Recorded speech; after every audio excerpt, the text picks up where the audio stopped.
안녕하세요. 인도네시아에서 오간족의 언어로 성경을 번역하고 있는 조태영 선교사입니다. 저희 은평교회가 1998년도에 인도네시아의 오간족을 처음 입양했는데요. 올해가 2025년이니까 28년이 되었습니다. 근 30년이라는 긴 시간 동안 은평교회 성도님들께서 신실하게 기도와 물질로 후원해 주셔서 작년에 오간족 선교센터가 완성되었고요. 그리고 또 하나님을 예배하는 두 개의 교회인 겨자씨 교회와 숫가 다르마 교회가 세워졌습니다. 그리고 오간족 출신의 사키르 형제가 신학교를 마치고 목사 안수를 기다리고 있으며, 현재는 오간어로의 성경이 이렇게 번역되는 중에 있습니다. 이를 위해 긴 시간 동안 응원해 주신 은평교회 성도님들께 진심으로 감사드립니다. 제가 사역지에 있다가 간혹 귀국하여 은평교회를 방문하면 매번 새로운 성도님들이 많이 오셔서 교회가 계속 부흥하는 것을 느끼는데요. 하나님께서 저희 은평교회를 이렇게 많이 축복하시는구나 하며 감사해하고 있습니다. 새로운 성도님들은 은평교회가 오래전에 입양한 오간족을 잘 모르실 수도 있을 것 같다는 생각이 드는데요. 그래서 오늘 이 자리를 비롯해 오간족이 어떤 종족인지, 그리고 제가 번역을 진행하고 있는 오간어 성경 번역이 어떻게 이루어지고 있는지, 또 어디까지 진행되고 있는지 말씀드리고요. 나아가 타문화권 언어로의 성경 번역, 특히 소수 종족 언어로의 성경 번역의 중요성에 대해 살펴보는 시간 갖도록 하겠습니다. 언어학자들에 따르면 지구상에는 적게는 4,000개에서 그리고 많게는 6,000개 정도의 언어가 있다고 합니다. 현재 유엔에 등록된 국가가 193개국이니까 6,000개의 언어를 193으로 나누면 각 나라에서 대략 31개의 언어가 사용되고 있는 셈입니다. 즉, 지구상의 모든 나라들은 다언어 사용 국가라는 말인데요.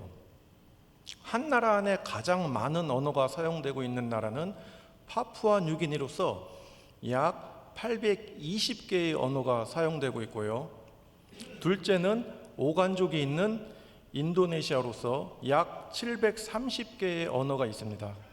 그리고 셋째는 나이지리아, 그리고 넷째는 인도로서 각각 510개의 언어와 약 420개의 언어가 사용되고 있습니다. 지구상에서 사용되는 약 6,000개의 언어들을 서로 가깝게 발전된 언어들끼리 묶어 몇몇 계통으로 나눌 수가 있는데요. 보통 크게 인도 구라파어족, 아프리카 아시아어족, 오스트로네시아 어족, 우랄 알타이 어족, 그리고 북, 중앙, 남아메리카 어족 등으로 나눌 수 있습니다. 물론 각 어족에는 다시 수십 개에서 수백 개의 하위 어족들이 산재해 있습니다. 각 계통에 속한 많은 언어들은 서로 다른 언어이지만 계통이 같기 때문에 유사한 특징들을 많이 찾아볼 수 있는데요. 예를 들어 인도네시아어가 속한 오스트로네시아 어족에는 인도네시아어와는 지리적으로 거리가 먼 태평양의 사모아어 또한 속해 있는데요. 사모아어는 어떤 언어냐면요, 이제 어린 자녀들을 두고 있는 젊은 성도님들은 그 폴리네시아를 배경으로 한 디즈니의 애니메이션 모아나를 아실 겁니다. 그 모아나에서 모아나의 부족이 사용하는 언어가 사모아어입니다. 그러니까 인도네시아어와 사모아어는 지리적으로 멀리 떨어져 있는 만큼 방언학적으로도 차이가 크지만 화면에서 보시는 바와 같이 꽤 많은 수의 어휘에서 비슷한 형태를 보이고 있습니다. 이렇게 화면에서 얘는 이제 많은 수의 동질 형태에서 그냥 몇 개만을 제가 추려서 예로 든 건데요. 이와 같이 서로 다른 언어이지만 같은 계통 안에서 하나의 공통된 주어로부터 발전 파생되었기 때문에 이렇게 어휘 측면에서 유사한 형태를 간직하고 있는 것입니다. 심지어는 서로 다른 계통의 언어들 사이에서도 유사한 동질 형태가 발견되기도 하는데요. 한국어와 인도네시아어는 서로 다른 계통에 속해 각각 다르게 발전된 언어이지만 한국어의 쭈꾸미와 인도네시아어의 쭈미쭈미, 그리고 강을 뜻하는 순수 한국어 우리말인 이제 나이 드신 분들이 이제 가람이란 단어를 이제 아실 수도 있으실 텐데요. 가람은 이제 순수 우리말로 이제 강이란 뜻인데요. 거기에서 가라앉다는 가람에서 파생된 동사인데요. 인도네시아어에서 물에 가라앉다라는 의미의 단어가 가람입니다. 그리고 또 한국어의 가시나와 인도네시아어의 가디스, 한국어로 땅을 파는 농기구인 가레와 인도네시아어의 가루, 우리말의 높은 지대를 뜻하는 구릉과 인도네시아어의 구눅, 그리고 심지어는 문법 기능을 나타내는 한국어의 방향 후치사인 깨, 보통 이제 아버지께 또는 어머니께 그런 표현을 하잖아요. 인도네시아어의 전치사 중에도 한국어의 깨와 같은 기능을 가지는 꺼가 있습니다. 그리고 인도네시아어에서 물고기를 의미하는 이까는 일본어의 오징어를 뜻하는 이까와 동질 형태인데요. 이러한 사실은 서로 다른 계통에 속한 언어들이라도 역사적으로 특정 사건에 의한 언어 간의 섞임 또는 부분적으로나마 공통 조어를 통해 분화, 발전되었을 것으로 추측하게 만들어주는 예들입니다. 우리는 창세기 11장의 바벨탑 사건을 통해 지구상의 많은 언어들의 기원을 알고 있는데요. 창세기 11장 1절과 7절을 좀 성도님들께서 읽어보시겠습니다. 자, 시작. 온 땅의 언어가 하나요 말이 하나였더라. 자, 우리가 내려가서 거기서 그들의 언어를 혼잡하게 하여 그들이 서로 알아듣지 못하게 하자 하시고.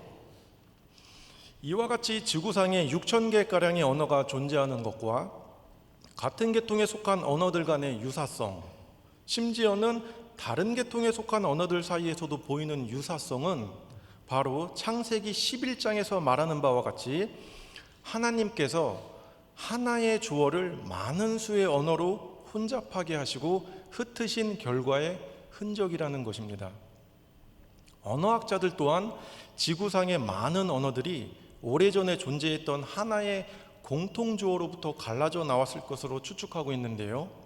몇몇 언어학자들은 기독교 신앙의 유무를 떠나서 역사 비교 언어학이라는 분야를 통해 많은 언어들을 통시적으로 비교하면서 지구상의 모든 언어들의 시초인 공통조어, 즉 바벨탑 이전의 언어를 찾는 연구를 진행하고 있기도 합니다.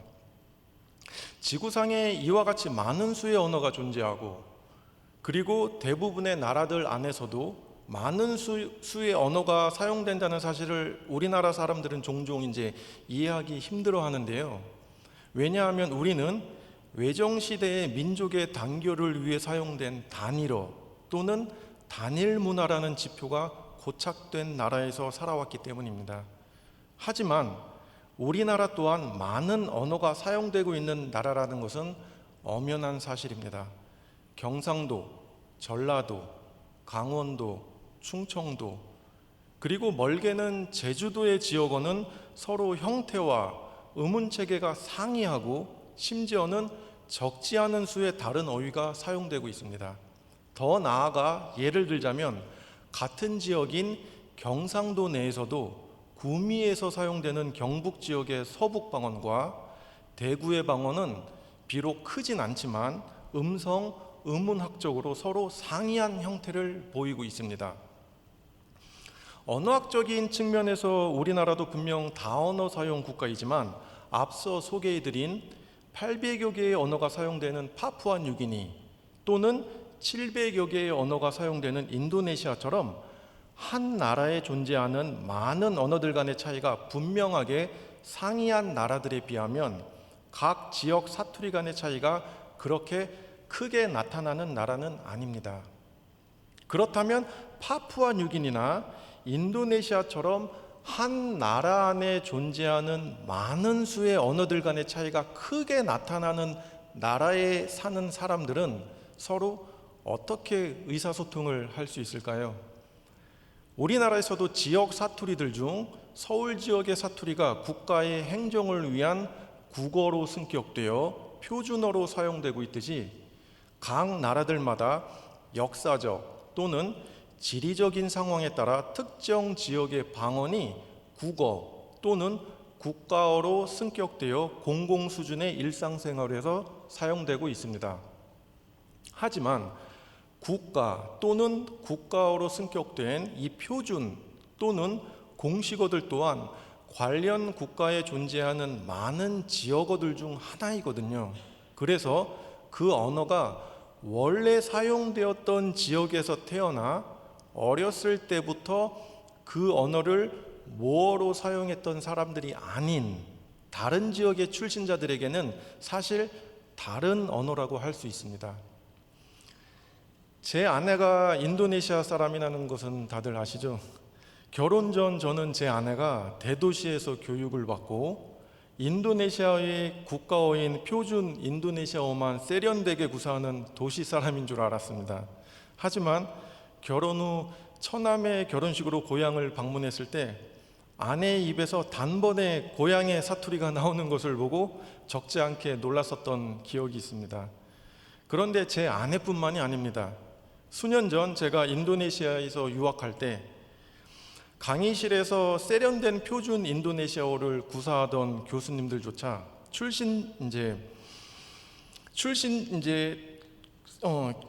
교수님들조차 출신 지역의 사투리를 그 교수님들과 지역 방언을 조사하기 위해서 현장으로 내려가면 그 출신 지역의 사투리를 능청스럽게 잘도 구사하시더라고요.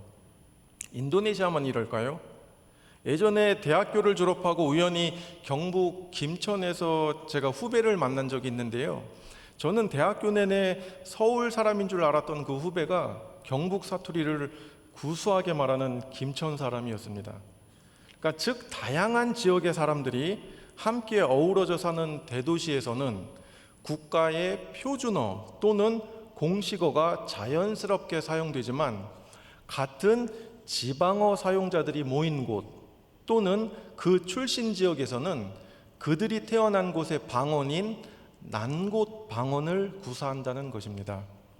사회 언어학적 측면에서 언어는 단순히 의사소통만을 위한 도구가 아니라 같은 언어를 사용하는 사람들을 하나로 묶어 소속감과 유대감을 형성해주고 그들의 정체성을 확인시켜주는 도구이기 때문입니다. 우리는 예수님이 잡혀가신 후 베드로가 3번 부인한 것을 알고 있습니다.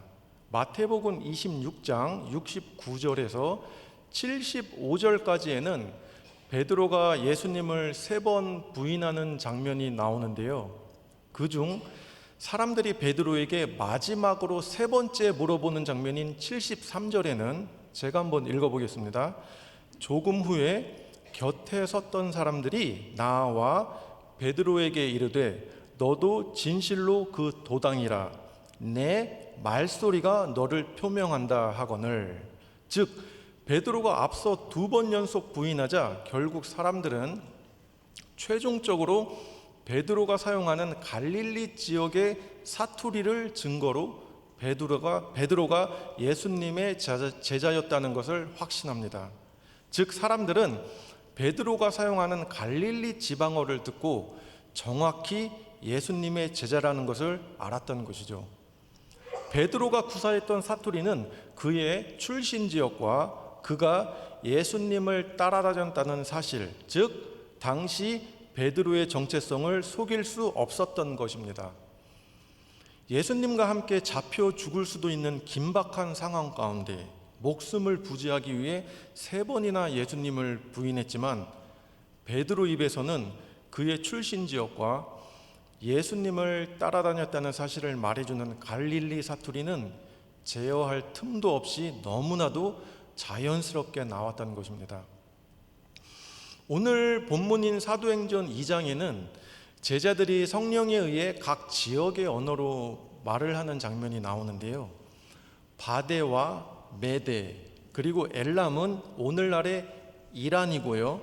메소포타미아는 오늘날의 이라크, 갑바도기아는 터키의 중남부 지역, 그리고 부르기아는 터키의 남동 지역, 그리고 그레데는 그리스 밑에 크레타 섬으로서 이들 각 언어들은 언어학적으로 서로 다른 계통의 언어들이 아니라 아라비아 반도와 발칸 반도, 그리고 북아프리카 인근, 즉 아프리카 아시아 어족이라는 같은 계통에 속한 언어들이며, 시간적으로도 지금으로부터 약 2000년 전이었으니까 그만큼 각 언어들 간의 분화 발전도 지금보다 크지 않았을 것으로 추측됩니다. 그리고 예루살렘을 방문해 제자들이 성령에 이끌려 말하는 것을 들은 이 사람들은 디아스포라 유대인들 또는 유대교로 개종한 관련 지역 사람들로서 유대교 성서를 읽기 위해 아마도 히브리어 또는 당시 예수님 시대에 사용되었던 아람어 등을 적지 않게 이해하고 사용할 수 있었을 것입니다. 그런데 왜 성령님은 굳이 제자들로 하여금 각 지역어로 말하게 하셨을까요? 간혹 사람들이 제게 이렇게 묻습니다. 인도네시아에는 국가어인 인도네시아어가 있고 오간 사람들도 인도네시아어를 할 줄 알 텐데, 그리고 인도네시아어 성경이 이미 있는데 왜 오간어로 성경을 번역하죠? 회교 신자였던 제 아내는 결혼 전에 이슬람 신자였습니다. 이제 저와 결혼 전 예수님을 믿고 회심을 했는데요. 제 아내의 마음을 움직인 성경은 영어 성경도 아니고 인도네시아의 국가어인 인도네시아어 성경도 아니고 당시 아내의 종교적, 사회적 신분에 맞게 번역된 지방어 성경이었습니다.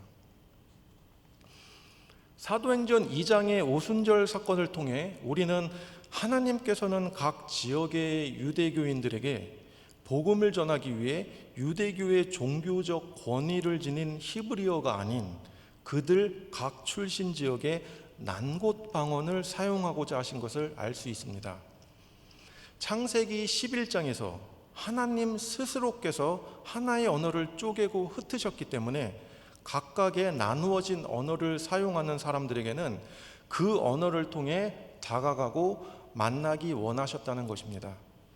베드로가 생명이 놓인 긴박한 상황 가운데에서도 통제할 수 없을 만큼 입에서 자동적으로 나온 갈릴리 사투리처럼 외지 출신 유대인들의 입에 붙은 언어는 유대교인으로서의 히브리어가 아닌 이들의 마음과 세계관이 담긴 각자 그들의 난곳 방언이었다는 것입니다. 1882년 만주에서는 스코틀랜드 출신의 존 로스 선교사가 조선인들의 도움을 받아 누가복음을 한국어로 번역을 했고요. 비슷한 시기인 1885년에는 고종 황제의 수신사 박영효의 수행원으로 일본에 갔던 이수정이 기독교를 받아들이고 마가복음을 한국어로 번역했습니다. 참고로 이수정의 마가복음은 비록 쪽복음이지만 나중에 미국의 언더우드와 아펜젤러 선교사는 이 마가복음 성경을 들고 조선 땅을 처음 밟게 됩니다. 만주에서 번역된 누가복음과 일본에서 번역된 마가복음은 최초의 우리나라말 성경인데요. 누가복음은 이북 사투리로, 그리고 마가복음은 서울 방언으로 번역되었다는 특징이 있습니다. 만주에서 존 로스 선교사가 누가복음을 번역하기 위해 도움을 받았던 사람들은 이북 출신 상인들이었기 때문에 이북의 난곳 방언이 사용된 것이고요. 반면 이수정은 당시 조선의 관료로서 그가 쓰는 말은 한양을 중심으로 사용된 서울 방언이었으므로 마가복음 번역에 서울의 난곳 방언이 사용되는 것입니다. 이렇게 두 가지의 다른 방언으로 성경이 번역된 것은 당시 조선은 근대 국가의 면모를 갖추기 전이어서 표준어라는 개념이 없어서였기 때문이기도 하지만, 한편으론 우리나라 초기 성경 번역은 한 가지 표준어로가 아닌 각 지역의 난곳 방언을 중심으로 이루어졌다고도 볼 수 있습니다. 당시 19세기 후반부터 20세기 중반까지는 우리나라가 일본으로부터 많은 치욕을 당한 시기였는데요. 특히 1919년 3.1운동을 시작으로 일본은 우리나라 말 사용을 금지하며 민족 말살 정책을 실시하였습니다. 하지만 일본이 우리나라 말 사용을 금지하기 12년 전인 1907년 평양에서는 무슨 일이 일어났는지 다들 아실 겁니다. 우리나라 기독교 역사에서 가장 큰 성령의 역사심인 평양 대부흥이 일어났습니다. 이미 그 전에 번역된 한국어 성경은 우리나라 사람들의 마음에 우리나라 말로 복음의 씨앗을 뿌려 평양 대부흥이라는 복음화의 큰 불길을 지폈을 뿐만 아니라 일본의 지배라는 암울한 시대적 상황에서는 우리나라 민족의 어린 한국어를 지켜주는 역할 또한 했습니다. 일본이 그렇게 우리나라 말을 없애려고 했지만 우리나라 말 성경을 통해 복음을 접하게 된 당시 한국인들은 한국어의 중요성에 대한 자각을 하게 되었고 결국 일본의 민족 말살 정책에서도 굳건히 버텨 우리나라 말을 지켜낼 수 있었던 것입니다. 우리나라의 선교 역사는 성경 번역으로부터 시작되었다고 해도 과언이 아닌데요. 사실 세계의 선교 역사에서 한국처럼 외국인 선교사가 들어오기 전에 이미 성경이 번역된 나라는 찾아보기 힘듭니다. 당시 한국어 성경이 없었다면 우리나라 사람들의 마음을 움직이는 우리나라 말로 기록된 복음이 없었다면 평양 대부흥과 그리고 오늘날처럼 한국의 기독교가 크게 성장하는 일은 없었을 것입니다. 보통 인도네시아를 언어학, 인류학, 고고학 또는 역사학의 보물창고라고 하는데요. 인도네시아는 190만 4,569평방킬로미터에 육박하는 약 18,000개의 방대한 섬에 약 730개의 서로 다른 언어와 문화가 복잡하게 발전해 온 곳입니다. 인도네시아의 크기가 짐작이 잘 안 되실 텐데요. 인도네시아는 자국 영해를 포함하면 미국의 본토 크기와 맞먹는 아주 큰 나라입니다. 이중 스마트라 섬에는 약 52개의 언어가 있고요. 오간족이 거주하는 남부 스마트라에는 32개 정도의 서로 다른 언어가 있습니다. 오간족이 거주하는 남부 수마트라는 서쪽에 산맥이 위치하여 고지대를 형성하고 동부 지역으로 갈수록 지대가 낮아지기 때문에 서쪽 산맥의 많은 계곡에서 만들어진 물줄기들이 수많은 강을 형성하여 동쪽 해안으로 뻗어나가는 지형적 특징이 있습니다.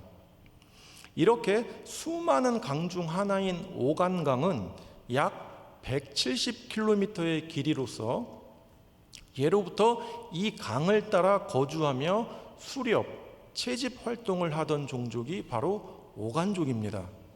따라서 오간족의 오간이란 단어도 오간어로 강이란 의미인데요. 즉 오간족은 강사람, 즉 영어로 리버 피플입니다. 이들 오간족의 본거주지로 추측되는 상류 쪽, 즉 바뚜라자 인근 지역은 남부 수마트라의 주도인 팔렘방에서 거리적으로 꽤 떨어져 있는데요.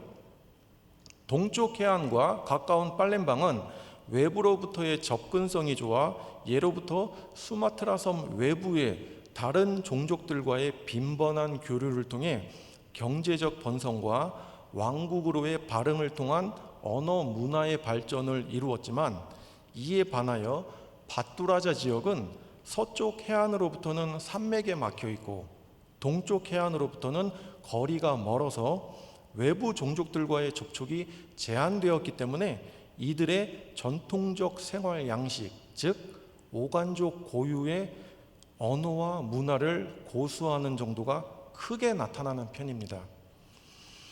또한 약 170km에 달하는 오간강의 긴 길이 때문에 같은 오간족이지만 상류 지역과 하류 지역 간에도 차츰 교류와 접촉이 제한되어 두 지역의 오간어 역시 형태와 음운 그리고 어휘적인 면에서 상당 부분 상이하게 발전되었는데요.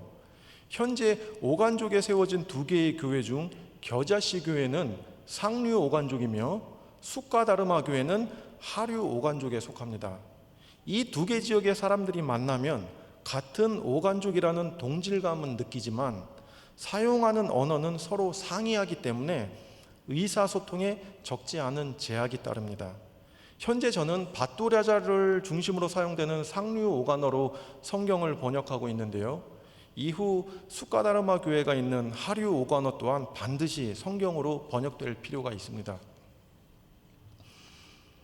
세계적으로 권위 있는 성경 번역 및 언어학 연구단체인 미국의 SIL, 즉 학예 언어학회는 최근 인도네시아의 몇몇 종족들 내에서 인도네시아어와 종족어의 사용 빈도를 조사했는데요. 오간족은 다른 종족들에 비해 인도네시아어의 사용 빈도가 낮게 나왔고 이들의 모어인 오간어 사용은 높게 나왔습니다. 이와 함께 오간족 내에서도 나이대별로 인도네시아어 구사 능력에 대한 조사도 진행됐는데요. 오간족의 15세에서 35세에 해당하는 세대는 대도시에서 직장 생활을 할 수 있을 정도로 받쳐줄 만큼의 인도네시아어 구사 능력이 없는 것으로 나타났고요. 36세에서 60세까지는 인도네시아어 구사력이 초등학교 수준인 것으로 나타났습니다. 즉 결과적으로 오간족의 약 65%는 이들의 국가어인 인도네시아어 구사 능력이 저조해서 인도네시아어 성경을 이해할 수 없다는 것으로 보고되고 있습니다. 이와 같이 오간족의 약 65%가 인도네시아어 성경을 읽고 이해하기 힘들어한다는 것은 오간족에게 인도네시아어는 비록 이들의 국가어이긴 하지만 이들의 마음을 흔드는 언어가 아니라는 것을 의미합니다. 즉 성경 번역은 하나의 국가 안에 존재하는 다른 언어를 쓰는 많은 종족들을 하나의 표준어로 묶어 이루어져야 하는, 즉 단순히 언어의 이해 능력에만 초점을 두어야 하는 것이 아니라 이들의 마음을 움직이는 언어에 초점을 두고 이루어져야 한다는 것입니다. 오간어 성경 번역은 2018년부터 시작되었는데요. 현재 신약 성경의 전체 그리고 구약 성경은 시편, 이사야, 예레미야 그리고 에스겔서를 제외한 모든 부분에 대한 번역의 초안이 완료된 상태입니다. 2018년 첫 해에는 성경 번역에 앞서 오간어로 성경의 중요한 내용들을 35개의 짧은 스토리텔링으로 만드는 작업을 했습니다. 이렇게 만들어진 오간어 스토리텔링은 현재 오간 선교 센터에 위치한 유치원에서 오간족 아이들에게 성경 이야기를 들려주는데 종종 사용되고 있습니다. 그리고 2019년에는 구약의 호세아서부터 말라기서까지의 12소 애언서의 번역을 진행했는데요. 12소 애언서는 각 성경의 분량이 적기 때문에 번역 팀원들이 번역의 성취도도 금방 느낄 수 있었고 또 번역을 하는 가운데 계속해서 등장하는 예수님에 대한 예언을 번역 팀원들과 함께 오간어로 나눌 수 있어서 참 좋은 시간이었습니다. 그리고 이후 2020년에는 코로나가 발발했죠. 그래서 번역 팀원들과의 만남의 제약을 받아 번역 또한 주춤하나 싶었는데 오히려 컴퓨터 온라인 미팅의 도움으로 지리적, 시간적 제한 없이 번역을 할 수 있었고 외출에 제약이 있다 보니 오히려 집안에 더 계속 머물면서 더 많은 번역에 집중할 수 있었습니다. 그래서 2020년 초부터 2023년 초까지, 그러니까 코로나 격리가 서서히 풀리기 시작할 즈음까지 약 3년간 신약의 대부분과 구약의 약 3분의 2 정도의 번역을 마칠 수 있었습니다. 어떻게 보면 코로나가 오히려 저희에게는 번역에 더 집중할 수 있도록 만들어 주었다고 할 수 있습니다. 코로나가 이제 조금씩 물러가고 일상생활이 예전으로 돌아가 외출과 외부 활동의 제약이 풀리자 오히려 번역 작업은 이제 조금 늦춰지기 시작했는데요. 하지만 하나님의 인도하심으로 2023년 중반부터 2024년 말까지 그리고 현재 2025년 초까지 이어져 오면서 신약은 전체가 그리고 구약은 앞서 말씀드린 바와 같이 시편, 이사야, 예레미야 그리고 예스겔서를 제외한 나머지 모두의 번역이 완료되었습니다. 물론 번역이 완료된 부분은 당장 성경으로 인쇄하여 사용할 정도의 수준은 아니고요. 앞으로 지속적이고 반복적인 수정 작업을 거쳐야 합니다. 이를 위해 현재 번역이 완료된 부분에 대해 보다 집중적인 수정 및 편집 작업을 하고 있고요. 작년 말부터는 매달 오간족 현지 사역자들과 함께 모여 번역된 부분을 집중적으로 읽어가며 수정 작업을 진행하고 있습니다. 저희 오간족 현지 사역자 중에 이제 오간어 성경 번역에 특히 큰 기대를 가지고 있는 랜드라 형제가 있는데요. 매달 오간어 성경 리딩 모임에 이제 적극적으로 참여하고 있습니다. 매달 함께 모여 오간어 성경을 함께 읽을 때 보면 이게 제가 이렇게 읽으면서 이렇게 쳐다보거든요. 그러면 얼굴에 항상 미소가 끊이지 않더라고요. 그래서 오랜 시간 앉아서 꽤 방대한 분량의 성경을 저희가 리딩 작업을 하거든요. 근데 그게 솔직히 되게 지루합니다. 이제 계속 성경을 읽어야 되니까요. 그런데 랜드라 형제는 몇 해 전까지만 해도 꿈도 못 꾸었던 자기 종조고 성경을 이렇게 읽는 것이 신기하면서 너무 감격스럽다고 합니다. 잠시 랜드라 형제의 영상을 보시겠습니다. Bangkit alat sekali digoyangkan oleh kesusahan ini. Saya lagi baca Alkitab bahasa Ogan dan ini adalah budaya kami dan bahasa Ogan ini sangat penting dilestarikan karena untuk menyampaikan kabar baik itu atau Injil itu cepat sekali dipahami kalau kita menggunakan bahasa asli yaitu bahasa Ogan. Itulah gunanya sekarang bahasa Ogan ini atau terjemahan Alkitab ini sangat penting buat kami orang Ogan supaya kabar baik itu cepat dimengerti dan dipahami. 예, 오간어 성경 번역을 시작하기 전 제 아내와 저는 잠시 미국에 건너가 성경 번역 단체인 위클리프의 응용 언어학 대학원에서 학업과 연구를 했었는데요. 그 학교의 한 벽면에는 큰 책장이 있었는데 그곳에는 지금까지 전 세계 여러 나라말로 번역된 수백 권의 성경책이 놓여 있었고 그 책장 옆에는 소수 부족민들의 그림과 함께 이렇게 써져 있었습니다. 하나님, 당신께서는 전지전능하시다고 하시는데 왜 우리나라 말로는 말씀하시지 않으시는 겁니까? 당시 저는 그곳을 지나갈 때마다 언젠가 오간어 성경 번역이 반드시 완수되어 이 많은 성경책들 사이에 함께 놓이길 기도했었습니다. 요한계시록 7장 9절에는 성도님들께서 한번 같이 읽어주시겠습니다. 자, 시작. 이 일 후에 내가 보니 각 나라와 족속과 백성과 방언에서 아무도 능히 셀 수 없는 큰 무리가 나와 흰 옷을 입고 손에 종려 가지를 들고 보좌 앞과 어린 양 앞에 서서 훗날 우리가 주님 앞에 모일 때 성경은 분명 각 나라와 족속과 백성과 방언, 즉 모든 언어죠. 모두 함께 나와 주님 앞에 선다고 말하고 있습니다.